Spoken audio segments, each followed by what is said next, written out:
ng'Obuganda buli mu keeterekerero k'emisinde gya Kabaka egy'okubeerawo ku Sande eno okuvuganya mu kugula emijoozi kweyongedde naddala mu bannabyabufuzi nga leero ne Pulezidenti Museveni aguze emijoozi egiwera ku lw'enteekateeka eno.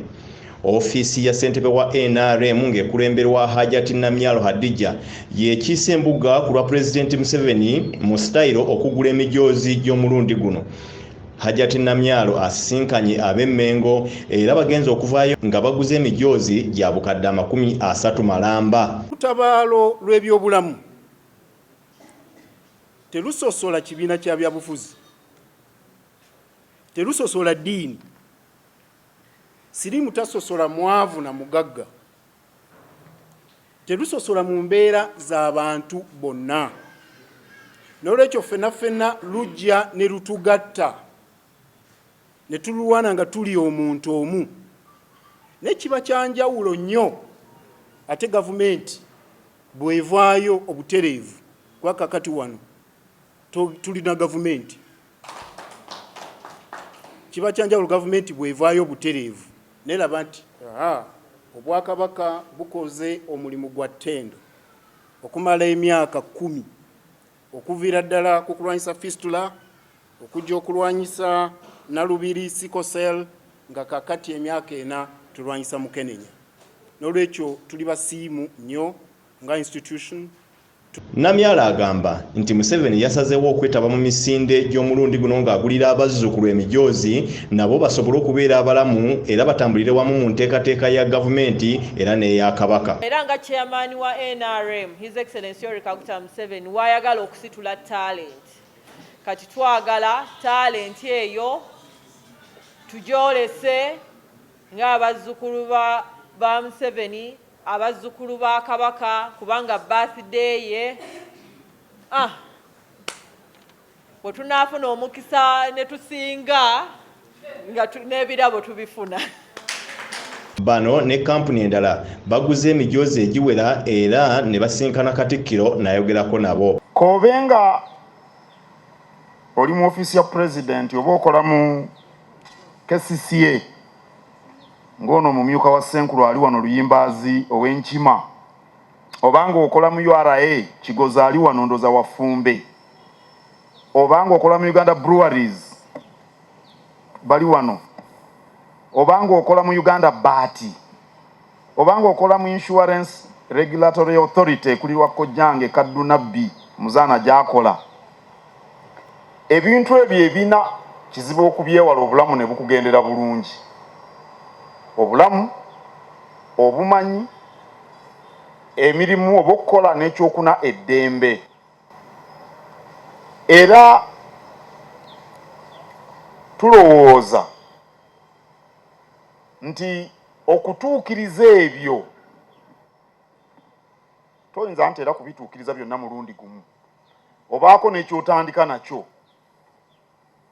Ndaba wano abayizi ndoza basoma busawo abo bali ku byabulamu naye era banaamala okusoma bajja kwagala okukola.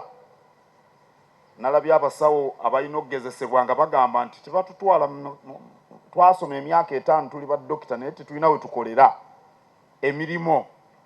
N'olwekyo enteekateeka eno ey'emisinde gya Kabaka etugatta ffenna okutuukiriza ebyo byenkonyeeko.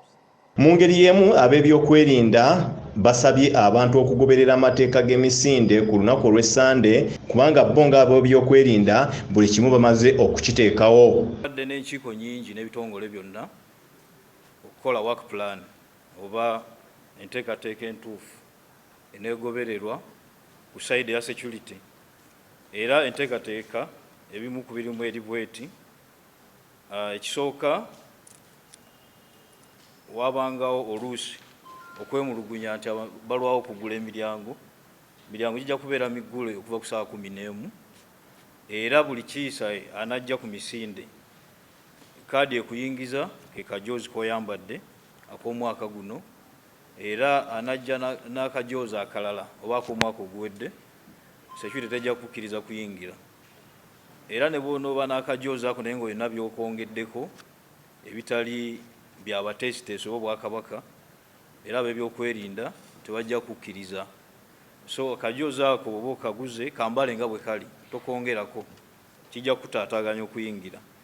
Abantu bonna banaayingira bajja kuyita mu sisitimu ya security oba walk-through machines ze mujja okusangawo, era nga Uganda Police wansi w'ekitongole kya counter terrorism bajja okuba n'obuvunaanyizibwa obwo okwaza buli muntu anaayingira kebere emmotoka yonna eneeyingira. Mu ntereeza eyo aba Uganda Medical Association nga bano basawo ne kampuni ezikwatagana ku byobulamu basitukiddemu ne beeyama okuwa obujjanjabi obusookerwako nga waliwo n'emmotoka agafa emulago oba ambulensi ezireeteddwa ku lw'enteekateeka eno. Tutuukidde wano nga tulina ambulenses 15 nga zivudde mu malwaliro ag'enjawulo agobwa nakyewa aga gavumenti ag'amadiini kusanyusa nnyo okugalaba era wetuli ambulenses tuzikebedde. Tulina Dr. Dorino Congo akulira ekitongole kya Emergency Care Society of Uganda ali wano naye ali wamu naffe nga tuli wamu era ne Uganda Medical Association. Uganda Medical Association gyenkulira ate ng'omusawo mu kiti ekirala yekulembedde omulimu guno ng'ekolera wamu n'Obwakabaka bwa Buganda. So far twakafuna ambulensi 15 nungi za mulembe zirimu abasawo abali trained abali willing and happy bewaddeyo era basanyufu okuweereza Obwakabaka nga bajjanjaba abantu ba Kabaka waffe enkya nga bali mu misinde. That are here, we've inspected these ambulances and they're up to standard for the conditions that we are going to anticipate for this run. After the inspection, we know that we have the right teams, we have human resource, we have supplies, and the important thing is that we have teamwork, which is good. So we are ready. Ku ambulance zino zonna ze mulaba tekuliko n'emu yatusabye ssente, bazze mu mutima ogw'obuweereza n'okutambuliramu n'Obwakabaka, ate nga baagala Ssaabasajja Kabaka n'omulamu ogw'okumalawo Mukenenya mu Uganda, kubanga ekigendera ky'emisinde kye tuliko